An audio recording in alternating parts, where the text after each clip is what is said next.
Master George's People, George Washington, His Slaves, and His Revolutionary Transformation by Marfay Ferguson Delano with Mount Vernon, photography by Laurie Epstein.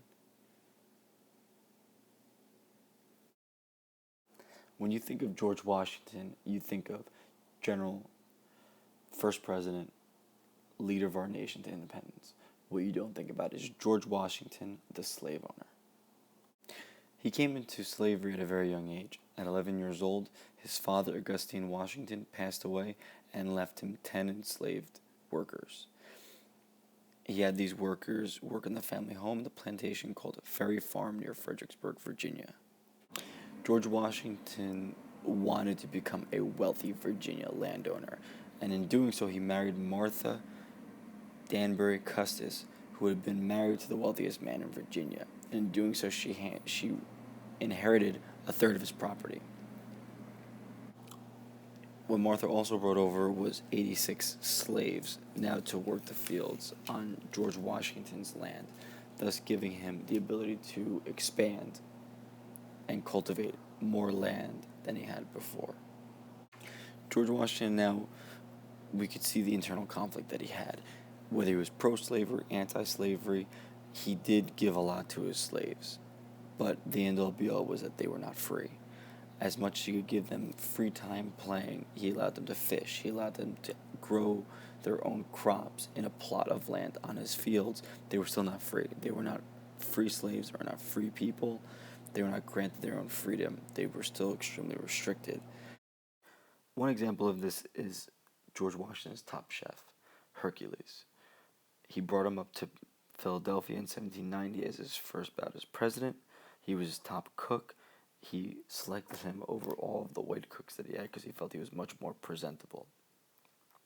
Having said that, Hercules vanished before Washington stepped down as president.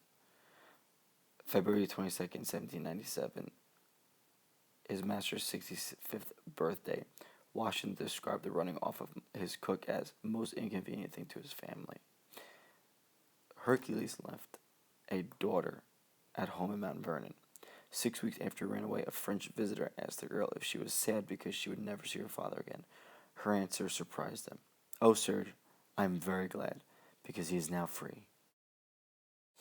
It wasn't until the American Revolution that George Washington's internal conflict started to come out, and he started turning the tide of how he felt about slavery. Fearing that African Americans and enslaved people would start fighting for the British or running away and fighting for the British, he accepted them into the army. It was at this point that he would have a change of heart when it came to slavery. In the summer of 1799, George Washington drew up a farm-by-farm list of all Mount Vernon's enslaved people.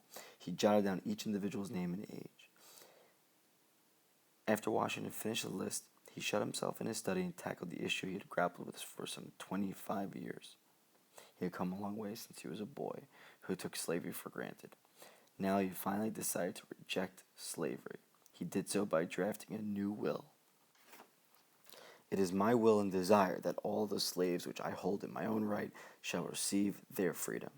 George Washington's last will and testament, July 9th, 1799. Coming to the decision was not easy for George Washington. Founding fathers Thomas Jefferson, George Mason, and James Madison all claimed to hate slavery. They all remained slave owners, however, and they passed down slaves to their heirs. These were all political moves. These were politicians. George Washington at one point could not renounce slavery due to his political ties, and in fear of ripping apart the nation he fought so hard to band together. Not long after George Washington's death, his will was made public, and his slaves learned that they would be freed as soon as Martha Washington died. Martha worried that some of the slaves might be tempted to hurry things along, so she emancipated all of slaves, men, women, and children. December of 1800, she signed the order that liberated them on January 1, 1801.